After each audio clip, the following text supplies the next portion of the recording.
Welcome to the Daily Radio Bible for Kids. The day is September the 24th. My name is Hunter, and we are reading through the Bible. That's something we do every day. We take time in God's Word.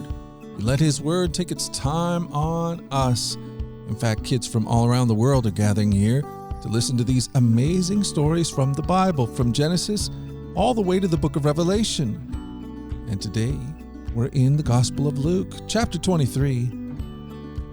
When Jesus hung on the cross between two criminals, what do you think the criminal said about Jesus while he was dying? Let's read about it now from Luke chapter 23. Two others, both criminals, were led out to be executed with Jesus. When they came to a place called the Skull, they nailed him to the cross, and the criminals were also crucified, one on his right and the other on his left. Jesus said, "Father, forgive them, for they don't know what they're doing." And the soldiers gambled for his clothes by throwing dice. The crowd watched, and the leaders scoffed. "He saved others," they said. "Let him save himself if he really is God's Messiah, the chosen one." The soldiers mocked him too by offering him a drink of sour wine. They called out to him, "If you are the King of the Jews, save yourself." A sign was fastened to the cross above him with these words, "This is the King of the Jews." One of the criminals hanging beside him scoffed, "So you're the Messiah, are you? Prove it by saving yourself and us too while you're at it." But the other criminal, he protested and said, "Don't you fear God? Even when you have been sentenced to die? We deserve to die for our crimes, but this man hasn't done anything wrong." Then he said to Jesus, "Remember me when you come into your kingdom." And Jesus replied, "I assure you, today you will be with me in paradise." By this time it was noon, and darkness fell across the whole land until 3:00. The light from the sun was gone, and suddenly the curtain in the sanctuary of the temple was torn down the middle. Then Jesus shouted, "Father, I entrust my spirit into your hands." And with those words, he breathed his last. When the Roman officer overseeing the execution saw what had happened, he worshipped God and said, "Surely this man was innocent." And when all the crowd that came to see the crucifixion saw what had happened, they went home in deep sorrow. But Jesus' friends, including the women who had followed him from Galilee, stood at a distance watching. Wow. One criminal mocked Jesus, but the other one, he turned to Jesus and asked that Jesus would remember him. And Jesus told that man that he would be with him.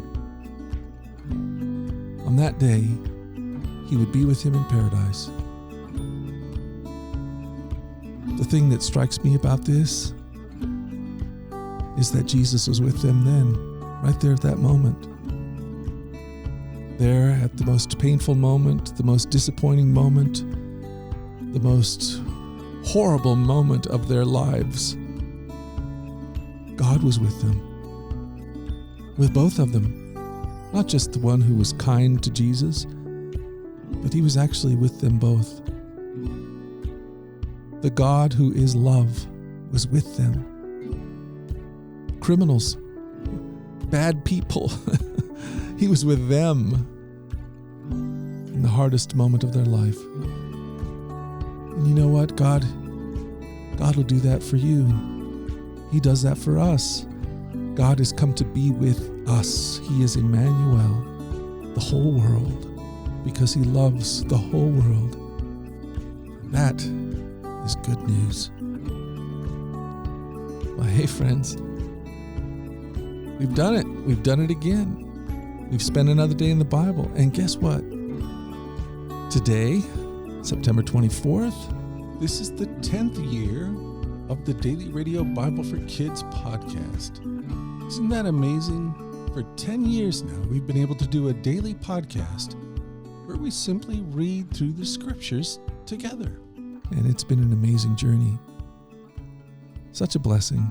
So thank you. Thank you for joining me on this journey in the Word. Maybe today's your first day here at the podcast. And if so, just want to welcome you. Some of you have been around here for a long time, maybe a whole year or 2 years, maybe even 3 years. I'd be interested to know. So if you've got a moment, you can send me an email and let me know how long you've been with the podcast. That'd be fun to find out. Well, friends, I'm going to let you go. Until that time, let's go forward. Let's go forward in God's joy. Let's let His joy be our strength. And let us always remember this, that you are loved.